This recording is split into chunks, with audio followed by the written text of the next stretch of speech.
comment est-ce que l'éducation peut changer de manière révolutionnaire le continent africain? Nous en parlons dans cette vidéo. C'est parti.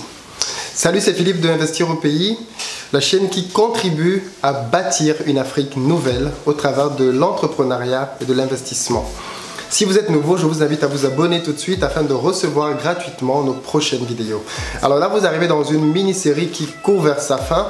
Parce que dans cette mini-série, nous avons décidé d'étudier deux diasporas qui ont réussi dans le monde, à savoir la diaspora chinoise et la diaspora juive. Et ensuite, nous avons décidé de voir ce que nous pouvions apprendre de cette diaspora-là. Donc si vous arrivez tout de suite, je vous invite à voir les précédentes vidéos afin de pouvoir nous rattraper pour comprendre où est-ce que nous allons dans cette mini-série. Aujourd'hui, nous allons voir le rôle de l'éducation.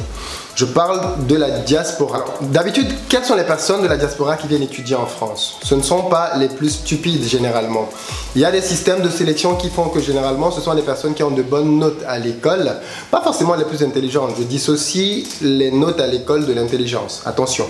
Mais en tout cas, ce sont les personnes qui ont de bonnes notes à l'école qui parviennent à voyager généralement pour aller constituer la diaspora africaine. Et donc, qu'est-ce qui se passe avec cette diaspora-là quand elle arrive en Occident? Ces personnes arrivent en Occident, font des études qui très souvent sont médiocres par rapport à leur potentiel. Ça, c'est la première chose que je voulais soulever dans cette vidéo.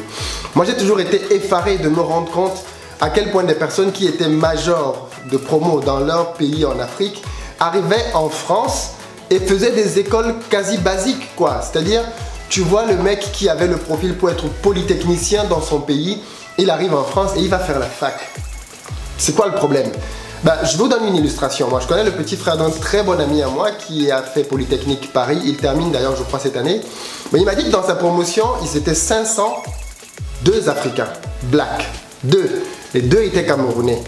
C'est quand même choquant de se dire que dans une promotion d'élite française qui va former 500 ingénieurs d'élite française, il n'y a que 2 Africains. Et quand je parle d'Africains, là, je parle de black. 2, pas plus. C'est très insuffisant. 2 parmi 500. Mais en fait, ces 2-là, comment est-ce qu'ils ont fait? Reprenons le cas donc du petit frère de mon très bon ami. Eh bien lui, il est venu en France, après avoir fait une faculté de maths physique, je pense, au Cameroun. Il est venu et il a intégré la fac en France. Juste que son frère était déjà en France depuis quelques années. Il lui a fait comprendre qu'en fait, je pense qu'avec ton potentiel, tu ferais mieux de faire des concours et pas rester à la fac parce que tu pourrais postuler aux grandes écoles. Voilà comment le petit frère postule pour des concours et est retenu pour entrer quand même à Polytechnique, qui est la première école d'ingénieurs en France. N'eût été ce concours, n'eût été son grand frère, il aurait fait un parcours en fac. Mais combien de personnes sont comme lui? Combien de personnes finalement avaient le potentiel pour pouvoir faire les plus grandes écoles prestigieuses dans le monde entier et se sont contentés de faire des facs banales ou des écoles d'ingénieurs bidons? Beaucoup d'Africains sont dans ces scénarios-là, malheureusement.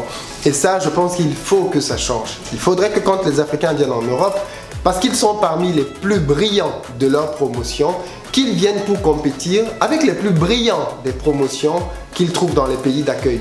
Ça a très peu de sens que des personnes qui étaient très brillantes dans leur pays de base, quand ils viennent en Occident, viennent se battre avec des personnes moyennes ou même parfois médiocres. Vous voyez ce que je veux dire? Je ne me moque pas, je n'insulte pas. Je dis juste qu'il est bon que ces personnes qui viennent du continent africain, quand elles arrivent en Occident, aient la chance de pouvoir compétir avec ceux qui sont supposés être leurs collègues. Je l'illustre de manière différente aussi.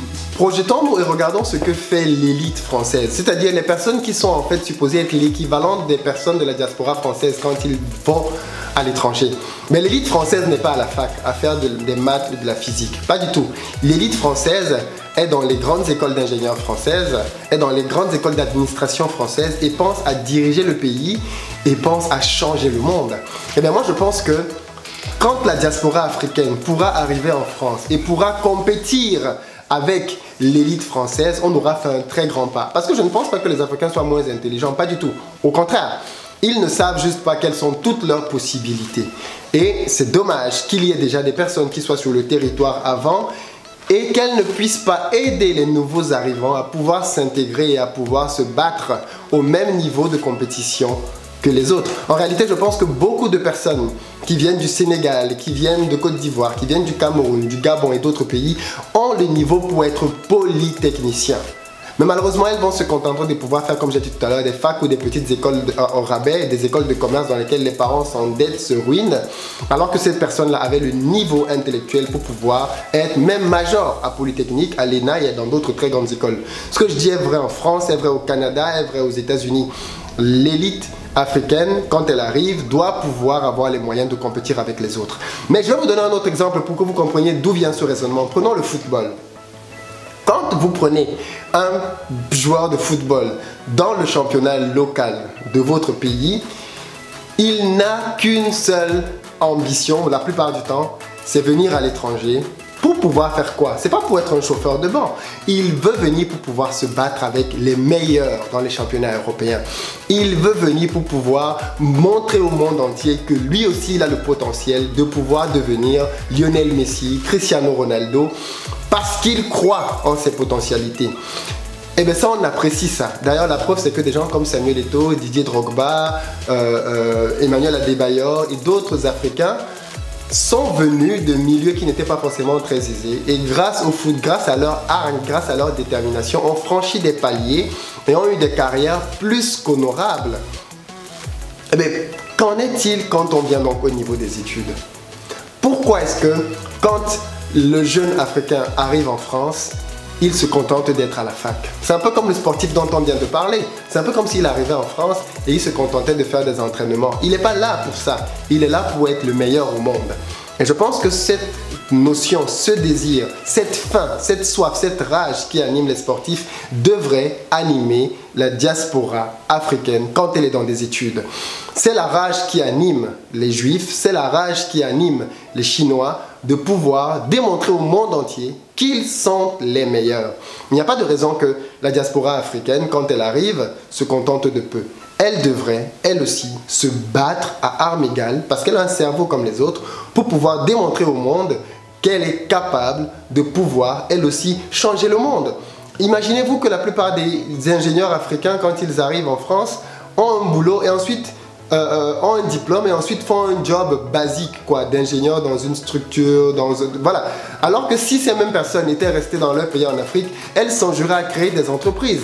Pourquoi est-ce que tu es en Europe? Tu te contentes d'être salarié et quand tu penses à ta position dans ton pays d'origine, tu te vois directeur. Il n'y a pas quelque chose de bizarre dans ce raisonnement? Si tu te vois directeur, tu ne dois pas te voir directeur en Afrique, tu dois te voir directeur là où tu es. Et si tu es donc en Occident, ben mon ami, le message que j'ai pour toi aujourd'hui, c'est de te dire, tu dois pouvoir te battre pour être directeur là où tu es. Tu n'as pas laissé tes moins chers ou les moins intelligents au pays pour dire que c'est avec eux que tu vas être directeur et ici tu as un suiveur. Non, si tu veux être un leader, tu dois être un leader là où tu es. Et si tu as eu la chance, le privilège de pouvoir voyager pour faire des études, ce que beaucoup de personnes dans ton pays souhaiteraient faire, eh bien bats-toi et représente-les. Bats-toi et deviens une source d'encouragement pour tous ceux-là qui n'ont pas eu la même opportunité que toi de pouvoir voyager.